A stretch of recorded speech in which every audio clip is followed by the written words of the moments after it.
insya Allah umat Islam Indonesia akan menjadi pemantik awal kebangkitan Islam global. Itulah termasuk ulama-ulama Malaysia, Brunei Darussalam, Patani, Thailand Selatan, Filipina, Mindanao, dan semuanya ulama-ulama Asia. Insya Allah umat Islam Indonesia menjadi pemantik awal kebangkitan Islam global. Amin ya rabbal alamin. Sampai bahkan pengamat-pengamat internasional mengatakan Indonesia itu sleeping giant atau sleeping giant, raksasa yang baru bangun tidur. Jadi bangun tidur aja sudah bergerak dunia. Itu Indonesia. Apalagi bangkit, ini baru bangun saja sudah menggerakkan. Masya Allah.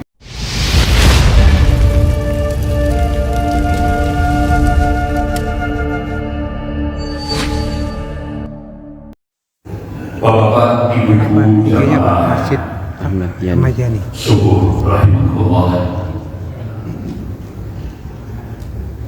Rasulullah SAW memberikan wasiat kepada umatnya.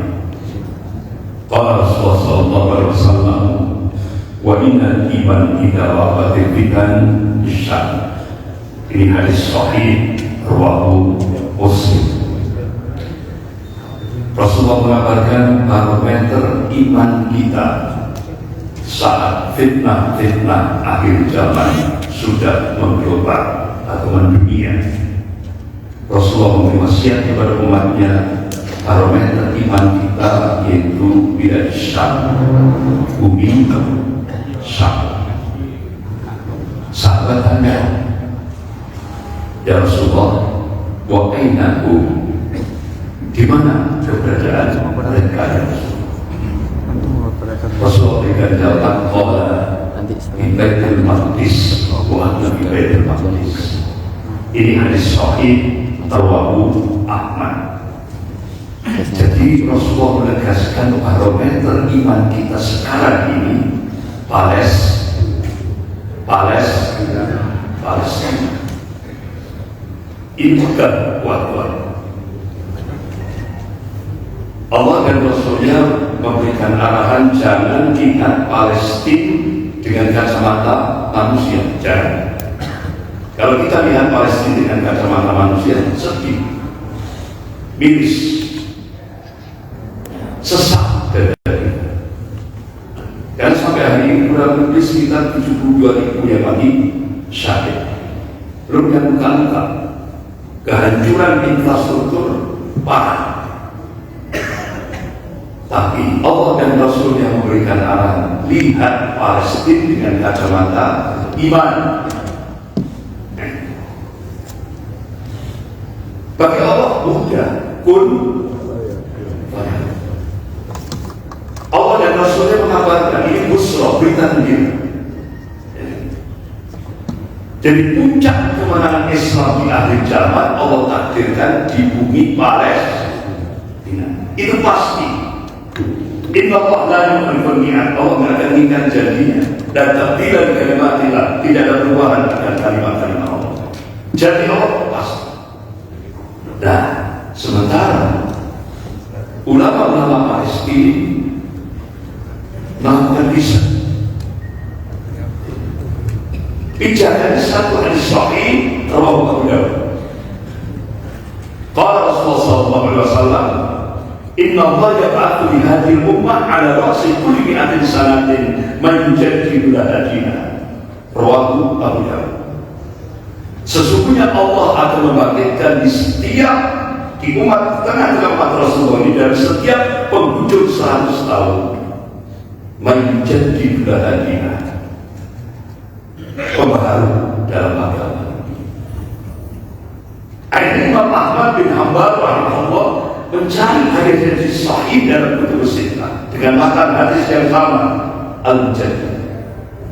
Beliau temukan hadis-hadis ini. Akhirnya Imam Ahmad melakukan kajian secara teliti sekali dan cukup dalam. beliau akhirnya mengambil khulasa kesimpulan. Mujaddid yang pertama Khalifah Umar bin Abdul Aziz rahimahullah, cicitnya Khalifah Umar bin Khattab radhiyallahu anhu. 100 tahun yang kedua, Mujaddid yang kedua, gurunya Imam Ahmad, Imam Syafi'i rahimahullah. 100 tahun yang ketiga, nah ini hasil riset ulama-ulama Palestina. Insya Allah Allah munculkan dari arah timur. Mana arah timur? Indonesia. Selesai melakukan riset, akhirnya tokohnya diambil, ditangkap oleh tentara Israel, yaitu Syekh Dr. Abu Bakar Al-Awiyah. Langsung dijebloskan penjara tanpa prosedur hukum. Beliau disiksa dengan cara-cara yang sangat biasa. Kedua matanya disinar sampai buta. Tapi Masya Allah, dia sampai menerima ujian sampai selesai masa tahanan. Masya Allah, semangatnya luar biasa, kuatul hamasah, semangatnya luar biasa. Akhirnya Masya Allah, beliau terbang dari Palestina menuju Indonesia tepat bulan Juli 2015, diterima di Masjid Jogogarian, Jogja, diterima oleh Kiai Jasir Muhammad sudah meninggal. Akhirnya Syekh Dr. Abu Bakar Al-Awiyah dengan keadaan buta dan fisik yang lemah, Masya Allah, dia sampaikan, insya Allah Allah akan jadikan Indonesia, umat Islam Indonesia, jadi Mujaddid yang ketiga, 100 tahun ketiga, dan itu dihitung oleh beliau 1924 plus 100 tahun 2024. Insya Allah akan munculkan daerah timur, yaitu Indonesia.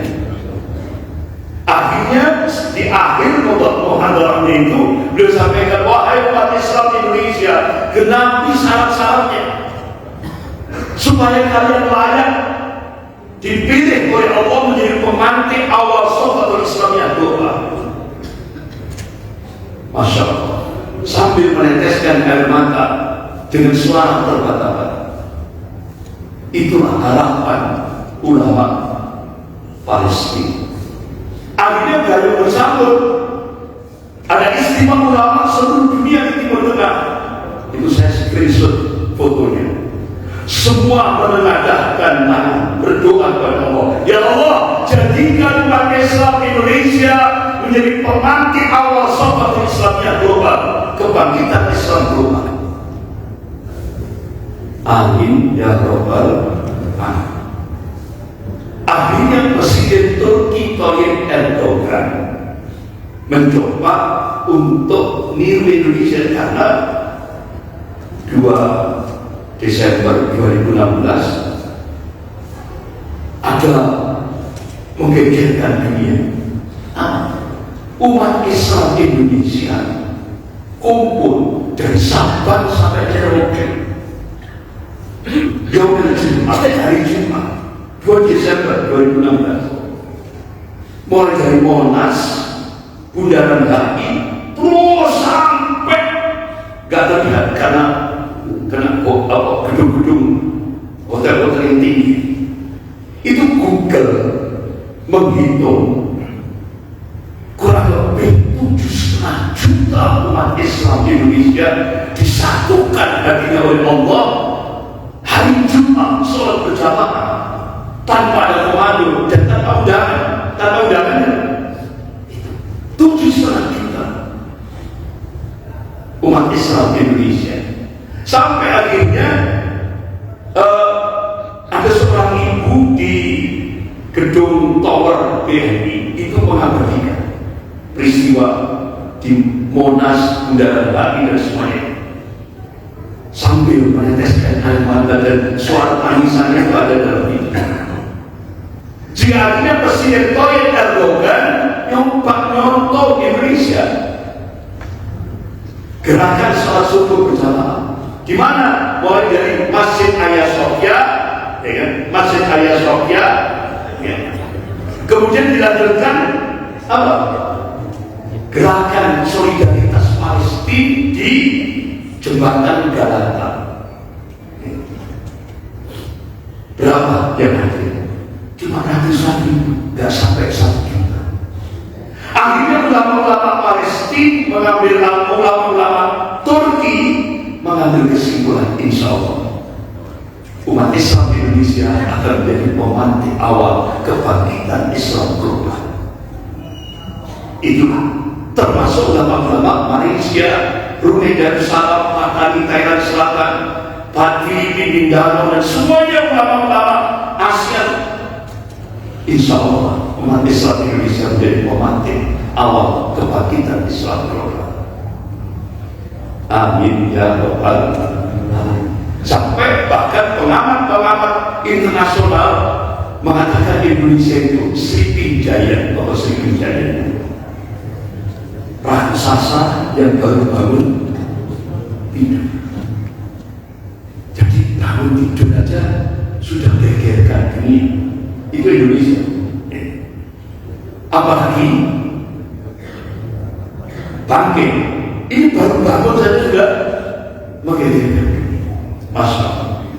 Nah, bapak-bapak, ibu yang dimuliakan Allah, pagi ini, ya kan, atau subuh ini, kita insya Allah dicerahkan oleh Bapak Dr. Insinyur Muhammad Saidi. Beliau ini orang merdeka, orang merdeka, bebas, ya, orang merdeka. Dan baru kali ini, baru pertama kali ini, sebuah pemerintahan yang duduk bareng bersama oposisi. Beliau ini kan tokoh oposisi, pengkritik pemerintah, itu oposisi, ya. Tapi kritikannya bagus, membangun. Bukan kritik ini tanpa adab, gitu. ada adab, gitu. Ya. Nah, masya Allah. Beliau sebagai tokoh oposisi akhirnya diundang oleh Presiden Prabowo. Di mana Pak Said itu? Kertanegara atau apa? Kertanegara. 4 jam. 4 jam. Ini baru pertama kali di Indonesia ini pemerintah duduk bersama oposisi. Sehingga akhirnya Pak Said ditugasi oleh pemerintah untuk menghadapi oligarki nasional yang pusatnya di PIK 2. Sementara pemerintah menghadapi oligarki internasional yang pusatnya di City of London. Makanya bapak-bapak ibu yang dimuliakan Allah, alhamdulillah bagi tugas. Karena ternyata Indonesia berat. Setelah dirusak oleh Mulyono 10 tahun, rusak parah. Bahkan saya ketemu dengan Jenderal Gatot Purnawirawan Gatot Nurmantio di Pandangan, Pusat Anggrek. 10 tahun Indonesia dirusak, semua ini berbangsa dan bernegara. Nah, Pak Jenderal, kira-kira analisis Bapak berapa tahun Indonesia bisa diperbaiki? 60 tahun. 60 tahun masih hidup tidak Bapak kira-kira?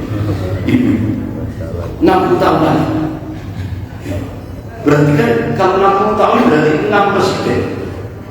Ya kalau presidennya bagus, kalau podo kan Mulyono. Nah ini panas.